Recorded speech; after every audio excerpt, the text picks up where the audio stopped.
Dumating na po ang bagong Pilipinas. Ang pagboto ninyo sa tambalan ng Marcos Duterte, kayo ay bumoboto sa ating pagkakaisa. Sama-sama po tayong papangon muli.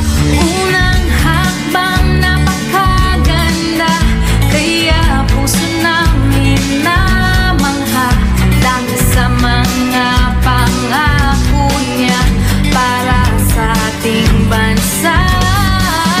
Sabi niya kanyang ipagpapatuloy mga hakbang ni Tatay Digong, kaya tinulungan namin siya o libre pa. Hindi namin kayo bibiguin. Katagalan nagbago ang kanyang kulay, mula ngayon siya na'y dilaw.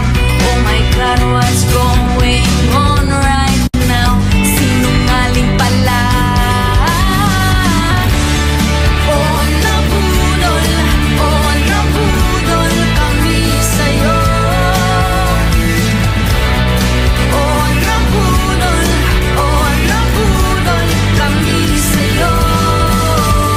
O nagsisisi kami, bakit ikaw ang binoto?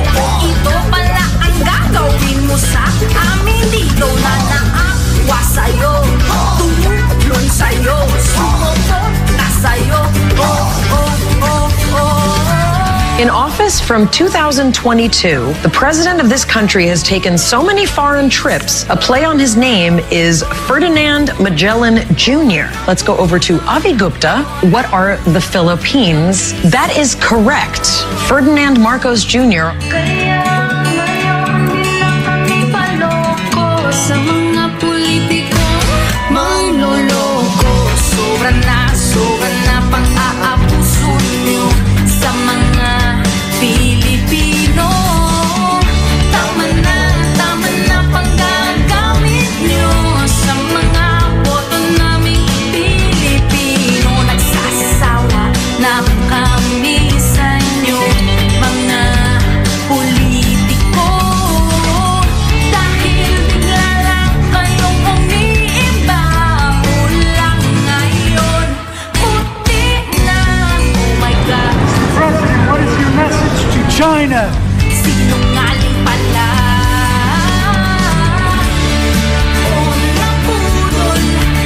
nabudol kami sa'yo. Sobra.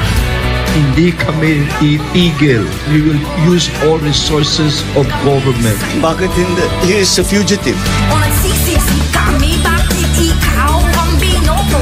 Ito pala ang gagawin mo sa amin dito na naawa sa'yo, tumulong sa'yo, sumuporta sa'yo.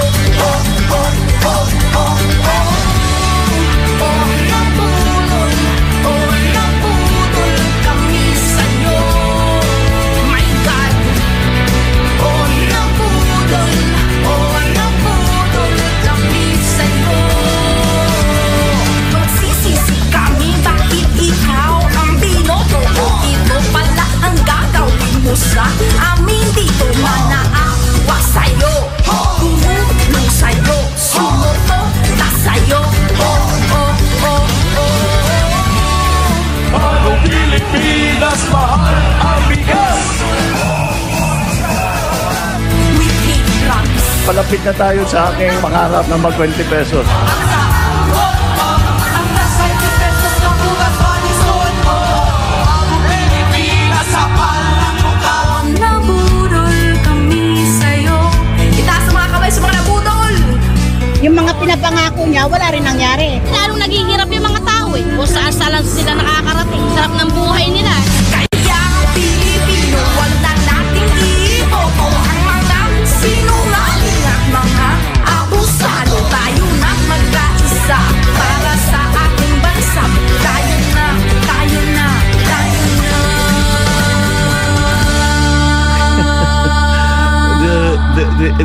The narrative. May I just ask you why that's funny? Where that? Why that's funny?